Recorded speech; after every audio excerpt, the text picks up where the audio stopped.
astounding amount of effort gets put into being a top pro these days. No question about it. I think a lot of people underestimate how much hard work is put into play at the highest levels, not only at the table, and not only in terms of like learning how to play poker better, but you heard Dan Smith mention meditation and all these other practices. Jason Kuhn, physically fit, eating healthy.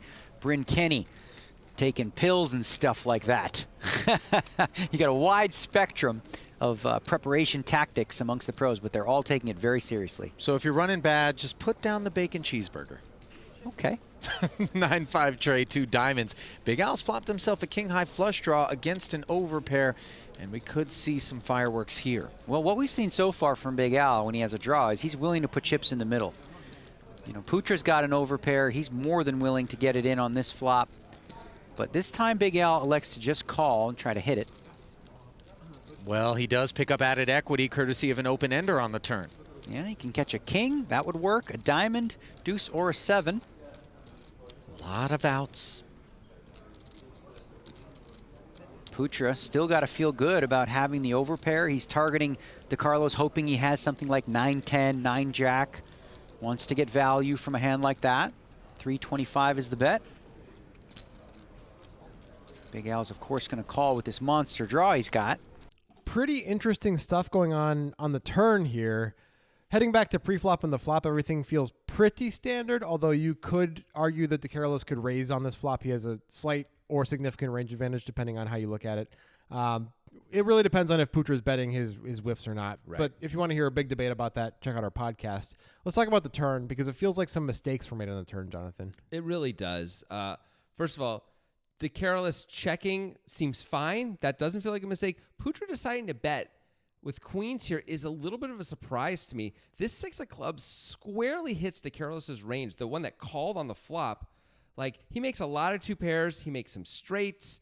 This seems like not a good time to bet. I would be checking back queens all day here and not really think much of it. I'm surprised there's a bet here. Yeah, and it seems like Putra didn't think about it for that long, which is another issue I have with the bet. It's okay to act quickly in poker. I know if you ask Norman Chad, there's a real problem with people acting too slowly in poker. But Putra acted in 2 or 3 seconds, it seems here, which is just way too fast when this card is clearly significant to the board and to our opponent's range and doesn't interact with our range at all, except for really pocket 6s, right? Yeah. So if we even have 6s under the gun, I'm not even sure if we do. So it feels like it's time to stop and think and realize Queens is not a monster anymore here. Queens has become a marginal hand, and we should recognize that. Now, it's possible that Putra and DeCarlos play a lot with each other. We don't know anything about Putra. DeCarlos is a whale in this tournament. So we have no idea if they're interacting a lot off this table. But Putra has to know that DeCarlos is a calling station and will basically call with any 1-pair hand to make this bet profitable overall, right? Otherwise, it feels like a check back is needed. Yeah, I agree with you. Now, maybe you also know as Putra that, like, if DeCarlos check raises, he always has it, and it may mean, like, we have 2 outs tops. Like, and then we can play sort of, quote, perfectly against him. I like a check and bluff catching the river, personally, and value betting it. We're in position. We can value bet if he checks again and try and get value out of a 9. I'm really surprised he bets. Well, I wonder if he would have folded to a check raise. I would have if I were too. Putra and I ended up betting these queens. And I think DeCarlos should probably take advantage of that. Like, what can Putra call with at this point? And this card not only interacts with DeCarlos' range, it interacts with his actual hand. We're at a point now where if we raise, the SPR is going to be such that we'll be fine with calling it off. I know it's not ideal to get that many chips in when we're behind, but we'll have plenty of equity for the situation. We should have 15 outs. It depends on against this hand. Well, 15 outs. Sometimes we won't. Sometimes it'll be way worse than that. But the only hands that really have us in trouble is 7-8 suited, and there's some sets that we have. Nut flush draw is not great. Yeah, that's true. Not great. But we have reasonable outs even against a hand like the nut flush draw. We have 9 outs against the nut flush draw. It's not too bad. Right. So it seems like this is the perfect card to check raise if you're DeCarlos. I'm really surprised he doesn't. He's got 2 pairs up and down now. Yeah, he can really represent a lot of things here, which is, the stuff that Putra should be scared of before he bets. Yeah. So it's weird that one guy decides to bet, which feels like, I don't know if you can do that. And then the other guy decides to call when it's like such a perfect hand to check raise with, where we've got great equity. If called, we can call the shove, and we should get a lot of folds because overpairs should be folding here. Absolutely. I wonder if Putra would. We don't really know. Maybe not. Maybe DeCarolis knows that Putra would not be. Yeah, fair maybe enough. that's the reason. But, when we're trying to dig into our bag and say, this player must know that this thing is going to happen in order to justify a play, it means it's probably not the right play. Yeah, usually. Make the right play. Join us on Nitrogen Sports. Use the link in our pinned tweet to get access to all of our Poker Guys specials, including our monthly tournament, Jonathan. Yes, it's monthly. It's fabulous. Now with rebuys and add-ons. Exciting.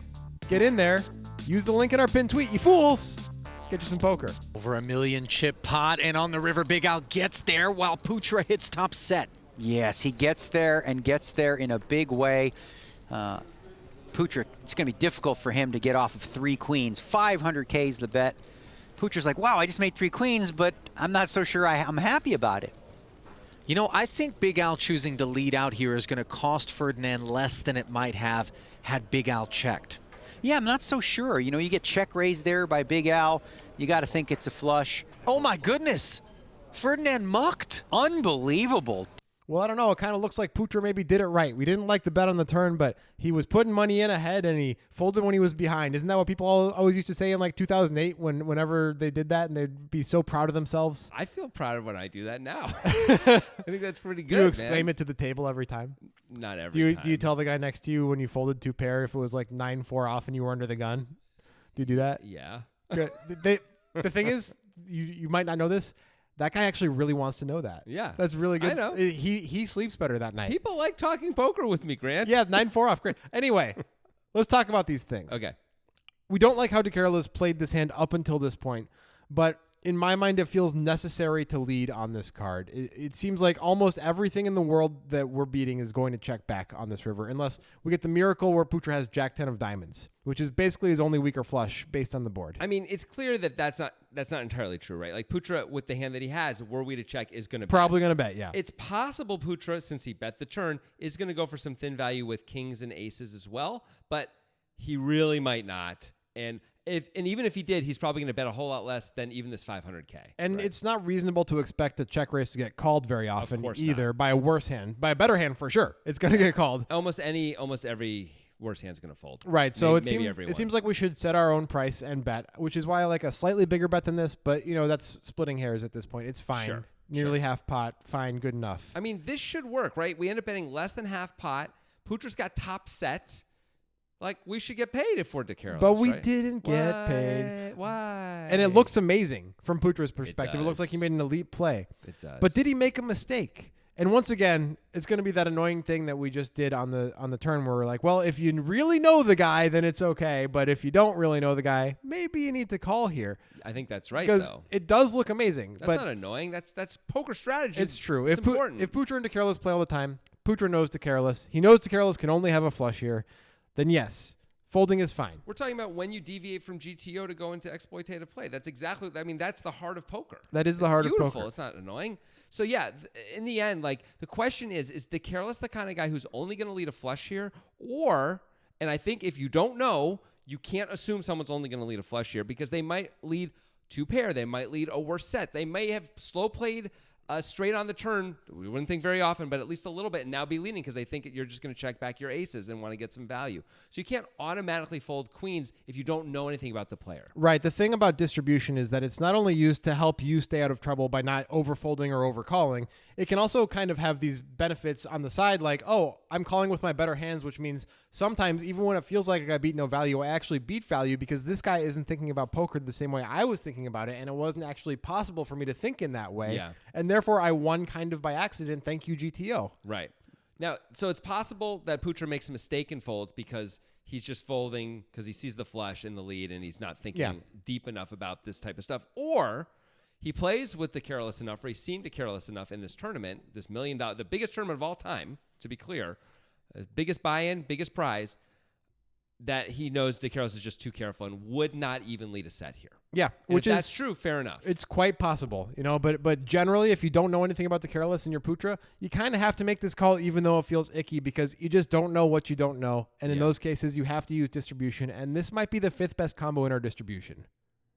I don't know. Maybe. I mean, like it gets weird, right? Because like aces with the ace of diamonds, kings with the king of diamonds. Yeah. You could make Okay, some fine. arguments about that, But it's still pretty high by up there. hand rank at least, which actually in this case kind of matters more when we're talking about the you don't know what you don't know Right. about the guy who's leading 2 pair for Right. value type of We thing. wouldn't think he's got many bluffs, so maybe we don't have to worry so much about like having blockers Yeah. to bluffs. Right. Right. So ultimately, Putra makes what looks like an amazing fold, but we feel like it might be a bit of an illusion. Yeah, maybe. It may look good, feel good, and get you in trouble later. Is it fair to try to solve the careless when we know he's acted before? Can acting truly be solved? If you check his Wikipedia page, he's an actor. It's art, man. Yeah, you can't solve art. Is Picasso just numbers to you? Because he shouldn't be. He That's was a man. ridiculous, you robot. But anyway, let's use the robot, the Okay. solver, and see if we can figure out what the math says. This was done by Wesley Cannon. Let's talk about the flop here. Great. It does want the careless to raise his specific combo, but it can call most of his draws, which is interesting. I guess it's just there's not that much value to be had on this board, so it wants to have enough balance. But this is a good enough combo to raise as a draw, I suppose. Certainly a reasonable raise with this hand. Yeah, Even from our point of view, our non-computer brains. yeah. But calling whatever, that's what he does. Yep. We get to the turn. It only wants Putra to bet queens 2/3 of the time, which is interesting. I mean, this is a scary card on the turn. It is. Makes a lot of 2-pair, makes some straights. Yeah, I mean, I could see checking. I could see myself checking in the spot. Absolutely, and Quite then a bluff bit. catch. Yeah. It actually wants him to check with hands like 2 overs and a flush draw too, just because it hits the big blind range so hard, I suppose. It's like, don't jam on me, please. I Yep. don't have to call with this like super marginal spot. Yeah. Right, that's what it's saying. And we were really advocating for the careless to either raise the flop or turn. Yes. The solver is strongly. fine with how he played it. It actually wants him to just call this combo on the turn, but it does want him to jam some of his combo draws. I don't know why this one is. This seems like a perfectly good one to me, but in the eternal search for balance, Grant. Yeah. Sometimes some things end up on one end of the ledger instead of the other, just because we need to have some things over there. Okay, I haven't seen Foundation yet, so don't spoil it. Everyone dies. Oh, okay. That's good. That's not a spoiler. No, that sounds fine to me. It sounds good. All right. To the river. Okay. The good stuff. It does not want the careless to lead with this hand. That is fascinating. It felt like, how are you going to get value if you don't lead? I Right. know it might be a little bit transparent, but it It seems really hard to get value from weaker hands if you don't lead. I mean, if you don't have bluffs here when you go check, call, leading is a problem. And how could you have a bluff? Seems very difficult to have a bluff The here. ace of diamonds with a pair, I guess. That's like a way you can get a bluff, but it's a strange thing but to bluff with. Why would you bluff? Yeah. Why? Yeah. In any 2-pair combo you would have made on the turn, you're often raising. You're often not just going to check, call, and then lead. And why would you lead when the diamond comes? I don't know. Because you're worried about it going check, and you want aces to call. That's the reason, right? I guess. Either way, the solver doesn't want him to lead. We thought it was fine. Yeah, we did. It leads with a little bit of value, but only 3 combos, Mm-hmm. which are still preferred to check jam. Like the other, Yep. and those are flush combos, like not flush combos. And they're all basically the best flush combos. Yeah, and it still wants him to check jam rather than lead with those hands. Mm-hmm. And this is a bit unsurprising because it's the solver, but Putra is supposed to call 100% with this Yeah, hand. that is Never- not surprising. Never fold. Yeah, I mean, it's You a made monster top hand. set. Yeah. And of course, like in theory, anyway, we could, as Putra, be. We're not necessarily just bluff catching, right? Like sometimes the careless may have turned a set and was slow playing it, or flopped a set and was slow playing it, and now it doesn't want to go check again, and it's Yeah. trying to like make sure the aces don't just get to check back for free. Right. Right. That's the way you win against value. I suppose that makes sense. Sometimes. What else makes sense is what you think in your tiny brains out there in TV land. Really making the people happy. No. Tiny brains isn't a bad thing. Think about all the things that are tiny brains. Right. Mice. And keep in mind, when he says Fish. this, you should all know that he's referring to the theory that brain size has nothing to do with Of course. intelligence. Ants. Yeah. Ants have tiny brains. No one says they're dumb.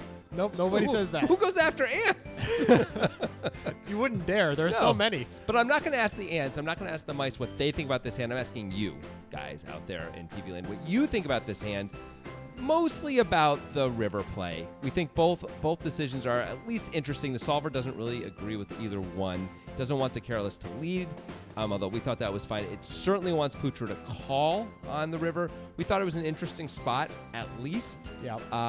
What do you guys think? What do you want to do? I think especially as Putra is maybe the most interesting spot here with when you river top set, but the flush comes in, and what else does your opponent, who is probably on the tighter side, have here? right? So let us know in the comments what you would do and why. Yeah, you could also let us know on Discord, where we will post a thread for this hand. Wesley will put his entire solver findings there as well, and you can have a rollicking conversation. Check out the link in the description to check out our Discord, and we'll see you there.